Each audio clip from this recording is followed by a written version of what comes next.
Film horor terbaru berjudul Pembantaian Dukun Santet resmi tayang pada 8 Mei 2025. Disutradarai oleh Azhar Kinau Lubis, film ini menampilkan Kevin Ardilova, Aurora Ribro, Kanisha Yusuf, dan Aryo Wahab.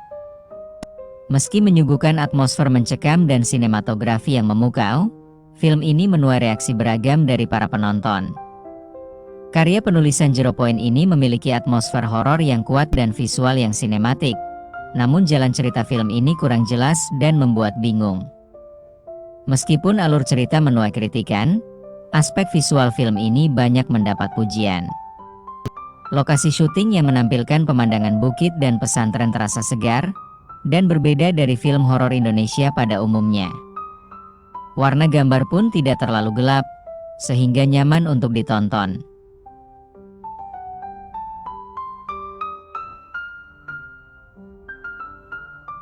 Adegan-adegan menyeramkan seperti pocong kepala bunting, dan jatuhnya teman Satrio ke dalam sumur, menjadi momen-momen yang mencuri perhatian.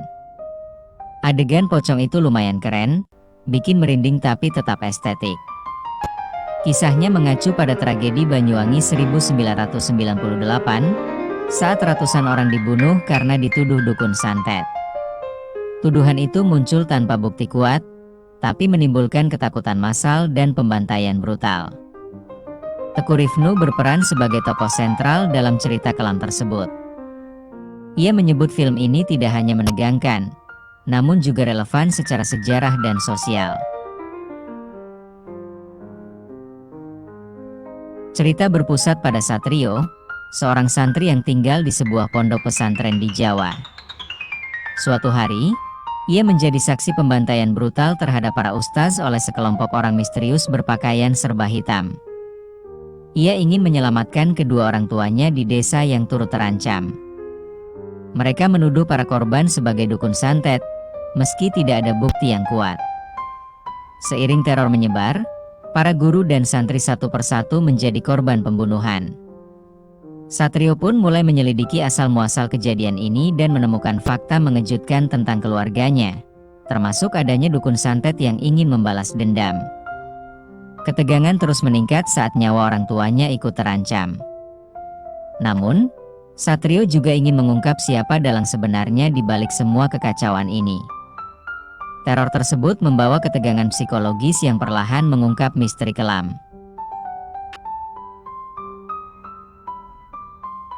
Konflik bermula dari pembunuhan terhadap seorang dukun santet.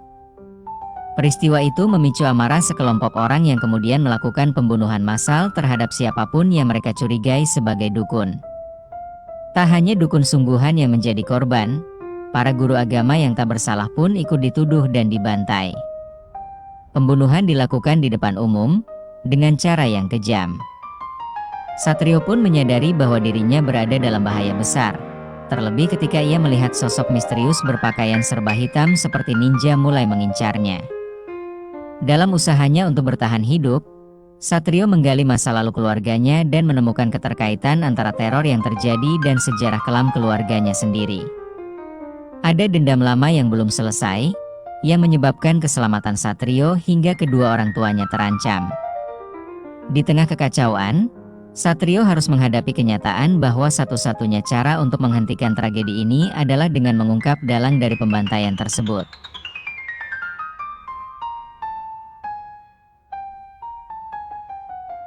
Film ini terinspirasi dari kisah nyata yang terjadi di Banyuwangi pada 1998-1999, yang dikenal sebagai tragedi Geger Santet Banyuwangi. Dalam tragedi ini, ratusan orang yang dianggap melakukan praktik ilmu hitam santet atau tenung dibantai oleh kelompok masyarakat. Korban pun meluas hingga menyasar masyarakat yang merupakan ulama atau guru pesantren, hingga masyarakat biasa yang terkena fitnah. Kejadian ini kembali menjadi perbincangan publik setelah akun X Zero Point mengunggah thread viral, berjudul Lemah Santet Banyuwangi pada Februari 2023. Thread tersebut menarik perhatian warganet karena mengungkap sisi kelam sejarah yang selama ini luput dari sorotan. Film ini tidak hanya menyajikan kekerasan fisik, tetapi juga teror mistis yang terjadi di sebuah pesantren. Kehadiran sosok misterius berpakaian hitam, kematian tak wajar, serta kisah balas dendam dari masa lalu membuat ketegangannya terasa hingga akhir. Kisah difokuskan pada tokoh fiktif bernama Satrio, seorang santri yang menjadi saksi sekaligus korban dari teror pembantaian. Latar pesantren menambah kompleksitas cerita karena menggambarkan tempat suci yang ternodai oleh kekerasan dan fitnah. Awalnya, yang menjadi korban adalah mereka yang dicurigai sebagai dukun santet. Namun seiring waktu, tuduhan meluas kepada guru, tokoh masyarakat, hingga warga biasa. Mereka dibunuh tanpa bukti, hanya karena gosip dan ketakutan kolektif.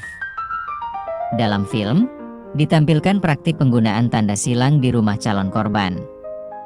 Tanda ini menjadi penanda kelompok pembunuh untuk mengeksekusi target. Ini diambil dari fakta nyata dalam tragedi aslinya di Banyuwangi. Meski sudah puluhan tahun berlalu, tragedi pembantaian dukun santet masih menyisakan luka mendalam bagi masyarakat.